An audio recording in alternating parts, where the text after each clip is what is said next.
Welcome to Dateline Health. This is Fred Lippman coming to you from Nova Southeastern University. And today we're going to talk about something which there's been a lot of interest recently for a lot of reasons, but there's been always interest in this particular issue for many, many years.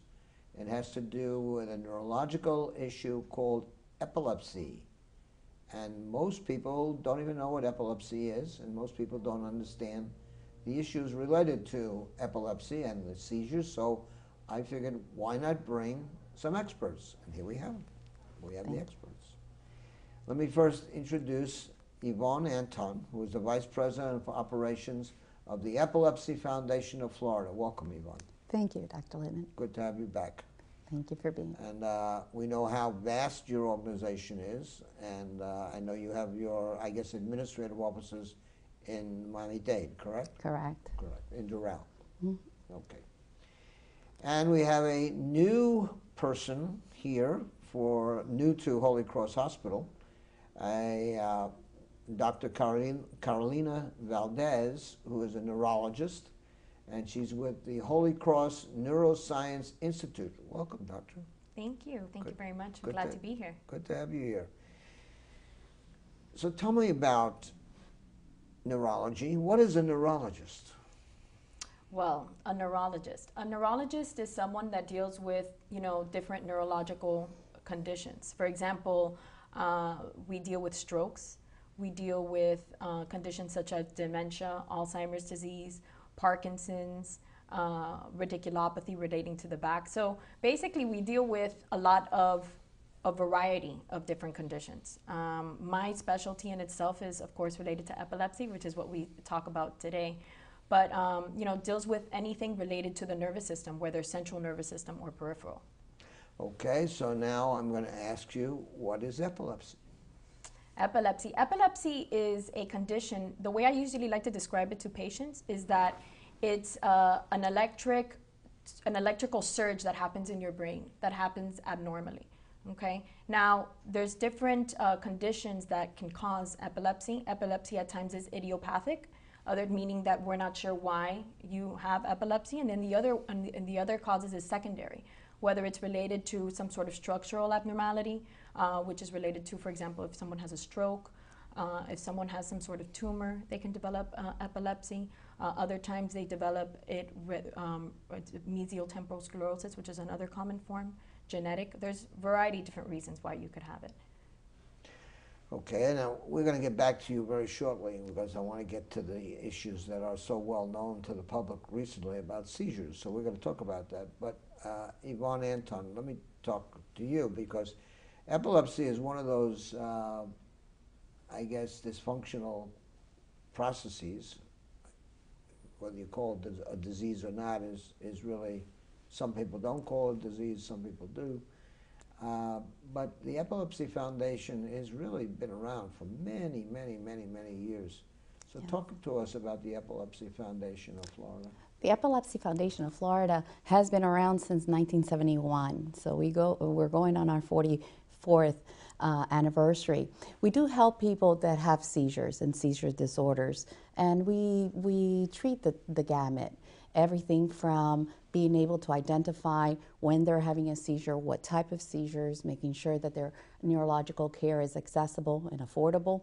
And then we talk also about the social, the psychological effects, making sure they have access to the medication after they've been properly diagnosed, and how it affects the whole community, and most importantly, how that household is affected by disorder. It's not only the person suffering the seizures, they're blacked out when they're having their seizure, it's all of the surrounding family members, classmates, employers, etc.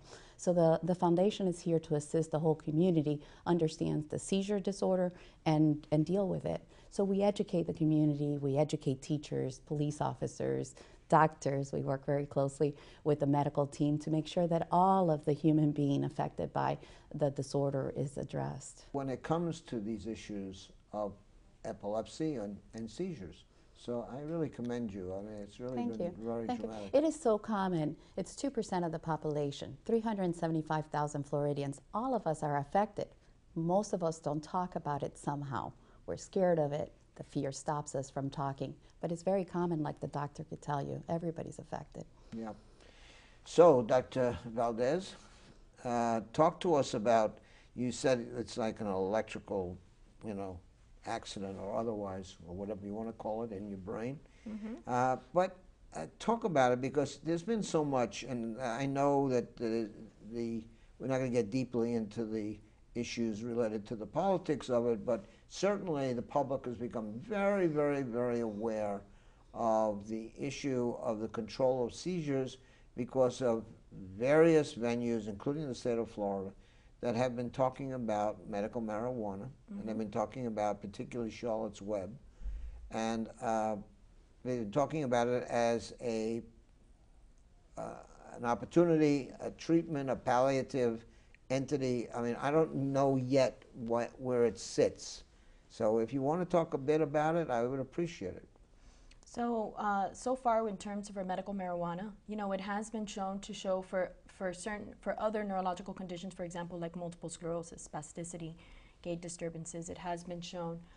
The American Academy of Neurology has, recently shown that and have for approval. But in terms of for epilepsy, the consensus is that we would think that medical marijuana, okay, considering that epilepsy is an electrical surge, that it would, it would help, okay. However, the studies so far from what that I've reviewed, the studies have been based off of patient surveys, patient evaluations, and the two small studies that we have done so far have been more not as conclusive as what we would like. So, what I'm sure that it will. My assumption is that it would benefit. However, we are just still waiting, and we'll wait to see, because I'm sure a lot of epilepsy centers are now doing research on it in order to see if the actual studies will actually back up the theory behind it. It's not a matter of going out and smoking marijuana. It's a matter of extracting certain cannabinoids from the marijuana substance, the plant, that is being used for these medicinal purposes. So it isn't a matter of, I'm sure, Yvonne, if I may call you Yvonne. Yes, please. That you must be getting all kinds of phone calls. Yes. Am I correct? There's a lot of questions, there's a lot of concerns, and more importantly, there's a lot of hope. The foundation is preparing with the National Foundation. We are preparing community seminars where we'll be discussing it probably late September, early October, where we'll be having panelists and of experts and making sure the community is aware that they could go seek answers. There's a lot of concerns. We have families that have told us that they have picked up and moved out of state to other states like Colorado just to be able to access it. They believe that that's the only way they could seek some help from the seizure activities in a child's life. We were talking about earlier about Charlotte's Web. We have those documented. The media has been very actively trying to document it. And really the position of the foundation at this time is we are begging, let's do more research. Let's get the doctors and the great minds behind this, and let's find that oil, that right chemistry to help us stop the seizures. So we're very excited. I think it's a great moment in our history to move forward. Well, again, before we get back to Dr. Valdez, I mean, that's and I mentioned it before, that's the wonderful nature of your network. And I've always been very proud of the Epilepsy Foundation, and of course your foundation here in Florida, because they just don't throw things out. They explain things, and I know you must be getting a tremendous amount of communications, particularly over the last 6 to 8 months, because of the recent passage of the use of medical marijuana. Again, I want to say medical marijuana. For the extraction of certain substances for the purposes of course, the focus, as I understood it from the legislative debates, were dominantly for seizures and epilepsy. However, the research is being done really relates also to the analgesic area of and the separate cannabinoids that are used for the relationship of pain. So I'm not going to get into, you talk to me, Dr. Valdez. What do you think? What's going on here? The medical marijuana form, but it does, in theory, it does seem that it would make sense. You know, marijuana is a CNS depressant, okay, and in terms of seizures, you do have, as I said before, an electricity that happens in the brain. So it would make sense, but again, we'll just have to wait and see to see. I know that many epilepsy centers are now, they're starting to do research on it in terms of the oral form, the spray form. And, you know, I think that we'll just have to wait and see to see, you know, would be great. I was like to see if the studies that we can do to see if they do, you know, if they do actually reinforce and then actually for the use of medical marijuana. Well, again, the reason I bring it up is because we've had so many questions. I mean, Right. the minute we even started to talk to people about epilepsy, and we, you know, our viewers really drive the subject matter of our shows, and you know, we've heard so much in the last 6 months or so about, do you know anything about this, or do you know anything about? Well, because we don't give them answers, we refer them.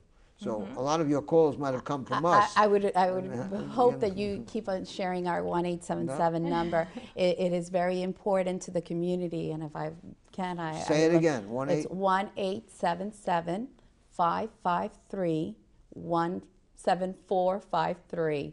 1-877-553-7453. Okay. We are training our staff on a daily basis. New information comes in daily, new questions. We're exploring. We're in close communications with our national office, where a lot of research has been going on, both socially and medically.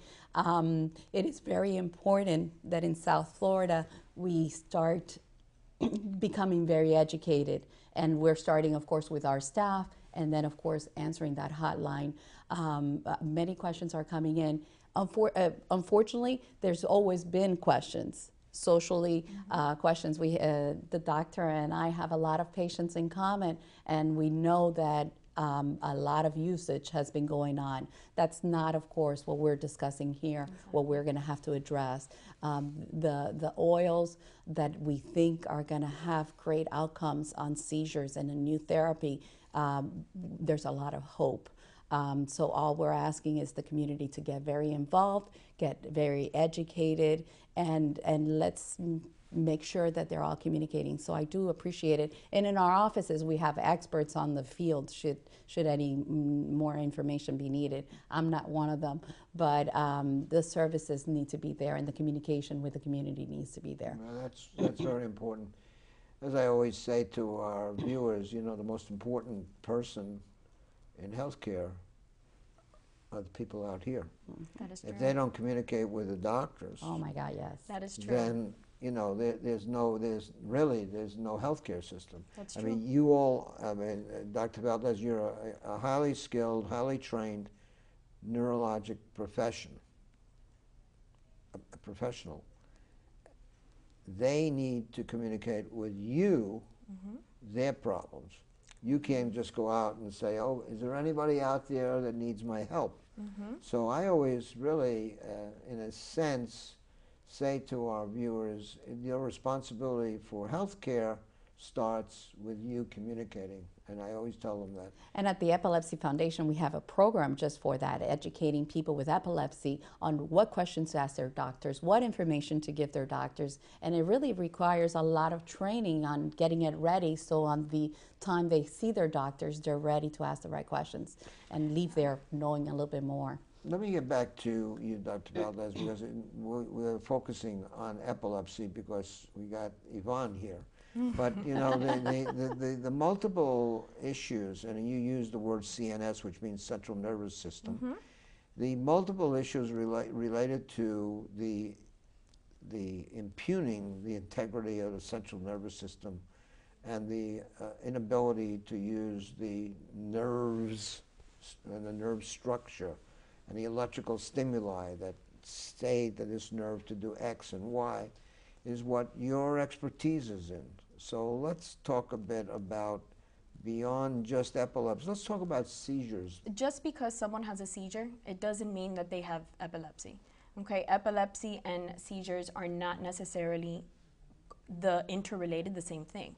For you to have epilepsy, you need to have the definitions now, which actually the classification is starting to change a little bit, but it's 2 unprovoked seizures, okay? Unprovoked meaning that something doesn't bring it on, that you would have had a seizure anyway. You were going to have a seizure anyway because you're inherited to have a seizure.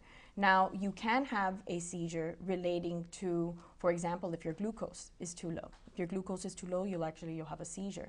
Certain metabolites will also cause you to have your calcium. If you have certain interaction in terms of your calcium being low, your renal function, your liver dysfunction.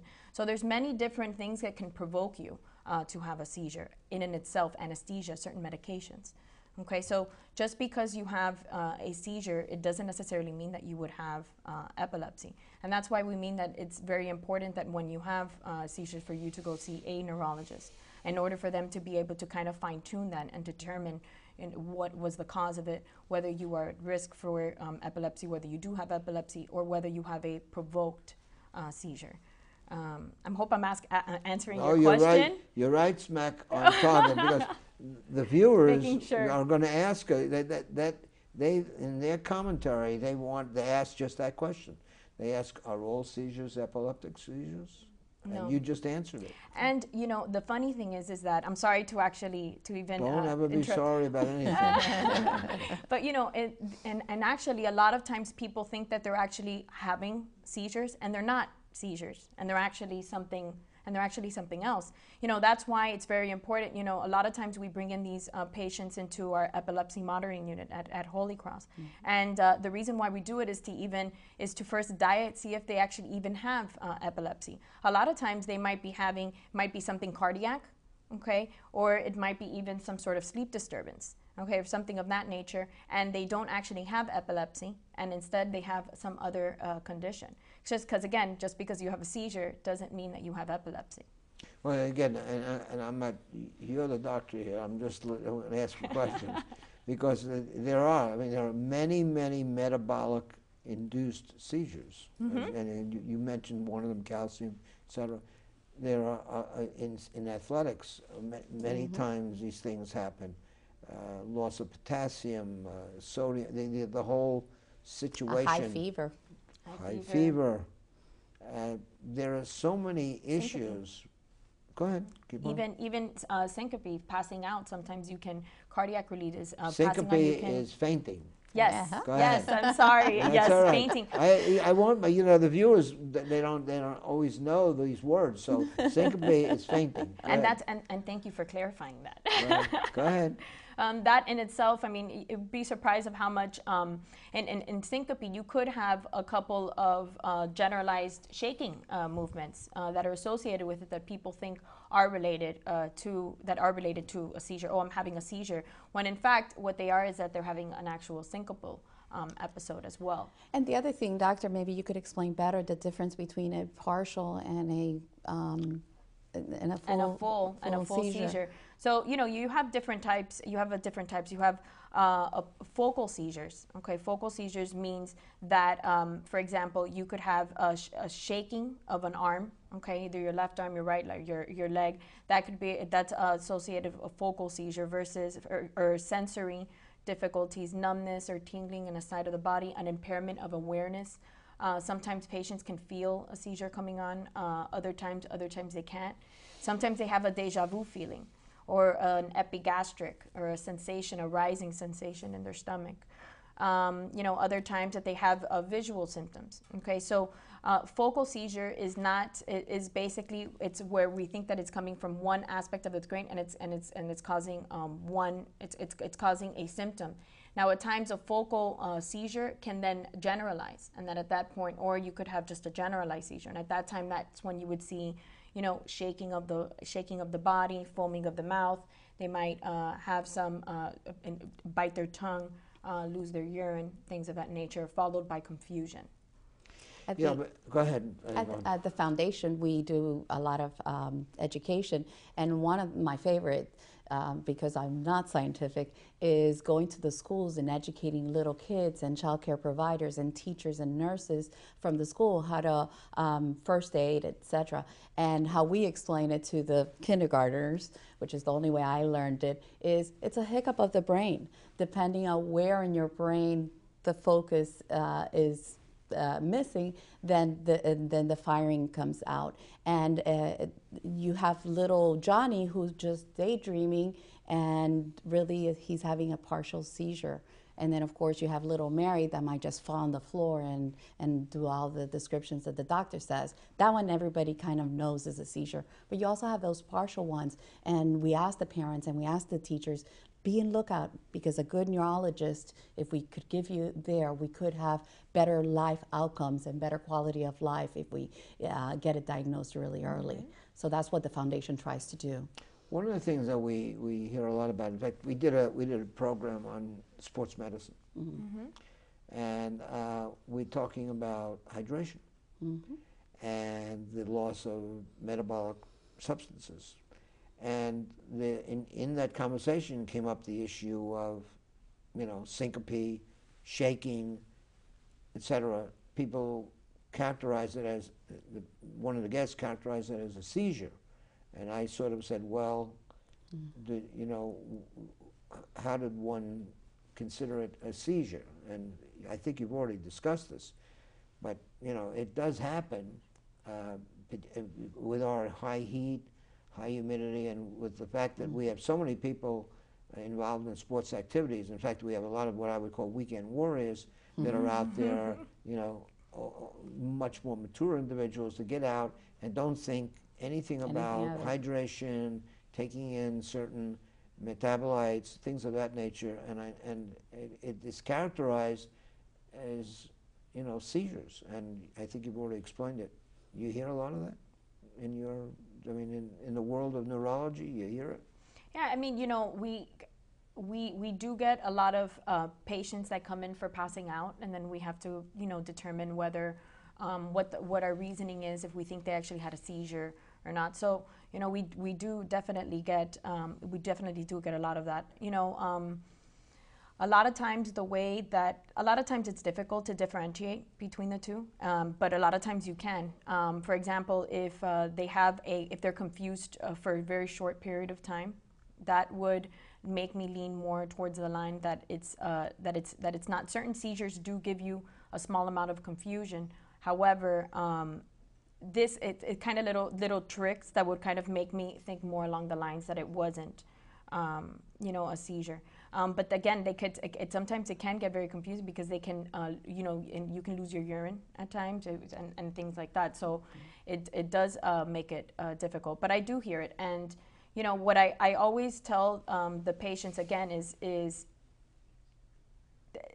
a seizure to me is not the same thing as the epilepsy, and the two are very different. And then you have to be careful because you don't want to give someone a diagnosis of epilepsy unless they truly have it, which happens a lot more than what we originally would think. So you have to be very careful before you actually do diagnose someone with that. We're down to the last 3 minutes of the show, and I had so much more to ask you, but I know you're talking about, there have been some dramatic, I guess you could say, advancements in pharmaceutical products to control seizures. Yes. You want to talk real fast about that? So to me, this has actually been a very exciting era for that. If you look, years before, when you would look at epilepsy, the drugs that were used were great drugs, and we still use them, but the side effect profile was very, they had a lot of side effects, drug and drug interactions. Lately, the drugs that have been coming out, the side effect profile is much less, and we're really coming out with different anti-epileptics that, although their side effects might still have serious side effects, at least they're available for patients that aren't controlled with the regular anti-epileptic medications. So at least we have something more to offer them as well. So in terms of anti-epileptics, I think it's a very exciting time, and I'm sure there's going to be more. Yeah, and I'm sure it's going to be. There's just been so much going on with epilepsy in the last couple of years. The whole brain is getting a lot of attention, and it's about time. Yes, I agree. Well, That's a good segue into the last minute of the show. I'm very enthused by the activities of the Holy Cross Neuroscience Institute, because I know that you all have tremendous focus on issues related to the traditional, stroke issues, but the whole brain issue is now, there's, not that it wasn't looked upon before, but there seems to be a new zeal, a new effort to deal with the brain structure. And we're very proud to know that you're a new member of their Neuroscience Institute, well trained here in South Florida. And I know where you came from, because we discussed this, because we had a pharmacy school right across the street from Ponce, which is your medical school. We're very proud of you. So thank you very much for being here. Dr. Carolina Valdez, we appreciate you. We wish you a wonderful career. Thank you. And don't leave us too soon now. No, she has to stay. Okay.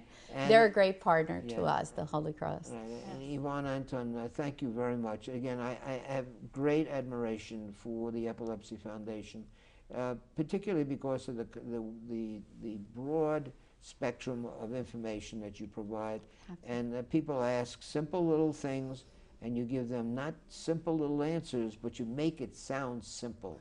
So it's really wonderful. And I hope that where you are, what's the address again? We're in Miami, but we have offices throughout the state of Florida. Right. Is there a telephone number in case? 1-877-553-7453. That's our hotline, open, answered with courtesy And if they all want the to time. supply some donations or otherwise, they can do it that way. Always. And in November, Epilepsy Awareness, November 1st through the 30th, I invite all of us to be out there talking about epilepsy. Okay, well, thank you very much. And the Neuroscience Institute is affiliated, it's right in the Holy Cross Hospital? Yes, it unit? is. It's we're in the location of North Federal Highway in Fort Lauderdale. Yeah, we know where Holy Cross is. Good, Yeah. good. If we didn't know, Dr. Zachariah would be very upset. So, anyway, thank you both very much for being here, folks. I hope we gave you some information that is helpful. If you have any questions that you want, there's an email address here and a telephone number. We'll try to pass it on to these wonderful people, and they'll get you the answers. And again, remember, I always tell you got to take good care of yourself. But as I said in the beginning of the show, you have a job. You have to communicate with the healthcare folks, and therefore you have to talk to your doctors. Don't just put it aside. Something turns up, talk to them. Remember, this show is called Dateline Health. We come to you from Nova Southeastern University. And until next time, this is Fred Lippman saying, see you.